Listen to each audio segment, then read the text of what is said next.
What does having a relationship with yourself look like? What does a relationship with source or energy or others or God look like? What does that feel like? How do you start it? Where does it begin? What's it like? Can someone describe to me, right? So I think the first time I believe I started having a relationship with myself was when I started to be the observer and noticer of my thoughts, feelings, and emotions, and starting to recognize that I'm being aware. I'm the awareness, and I'm aware of my thoughts, my thinking, my feelings, my patterns, what's coming into my life, what's going out of my life. And it was 11 or 12 years ago that I started to intentionally attract and ask and command and demand for what I wanted. And I started to ask myself, or ask of myself, ask, command, compel, and dwell. And I started to receive the things that I was attracting. I started to say to myself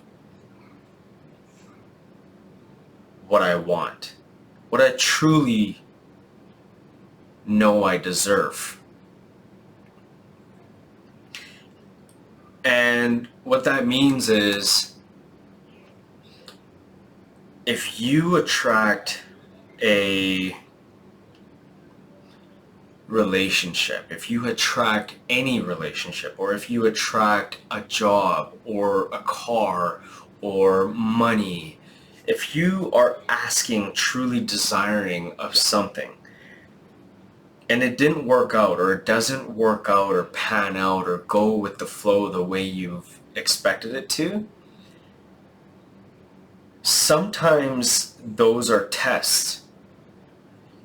And when your awareness starts to pick up on that, and you start to communicate with yourself and say, and ask yourself, why isn't this happening the way I expected it?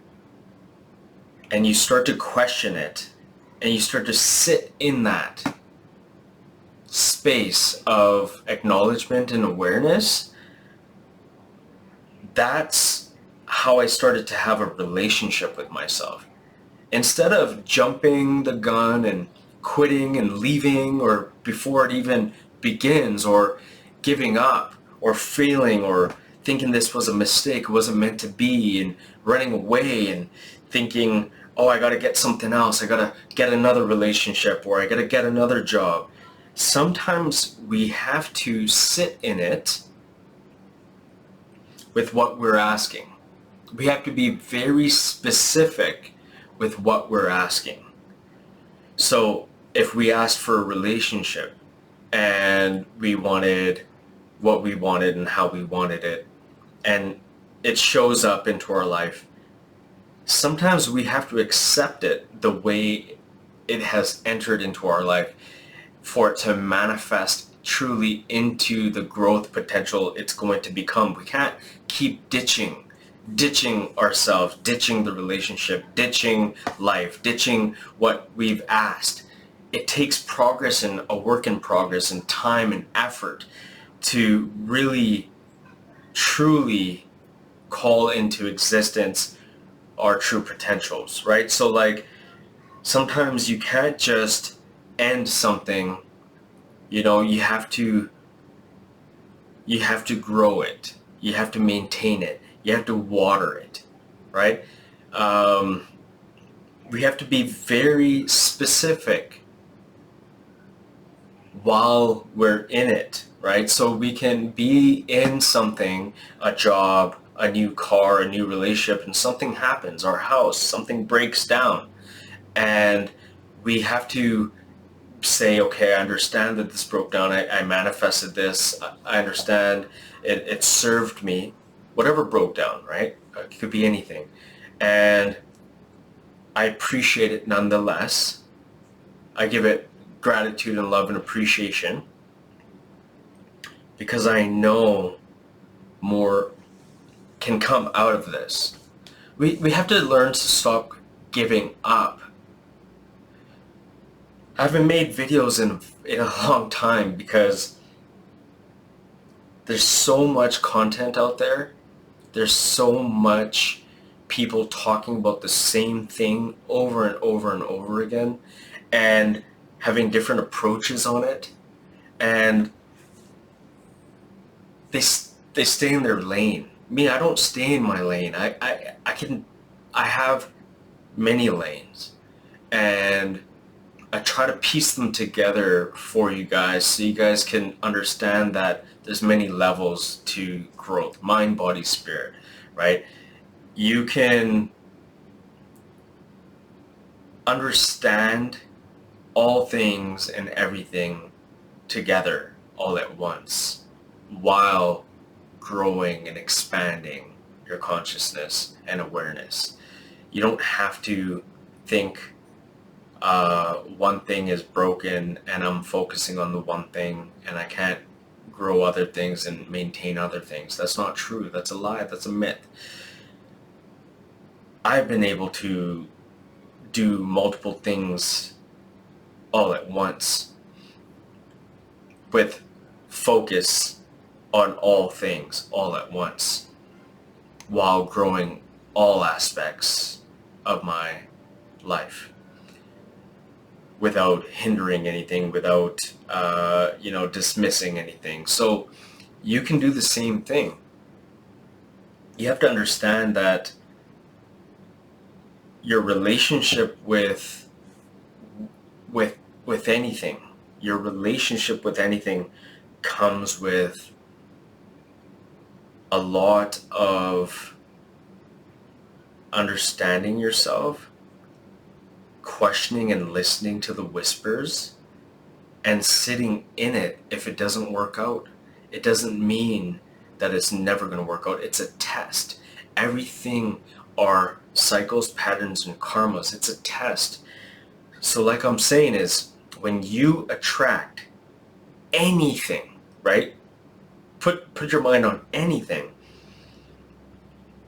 but start to ask it.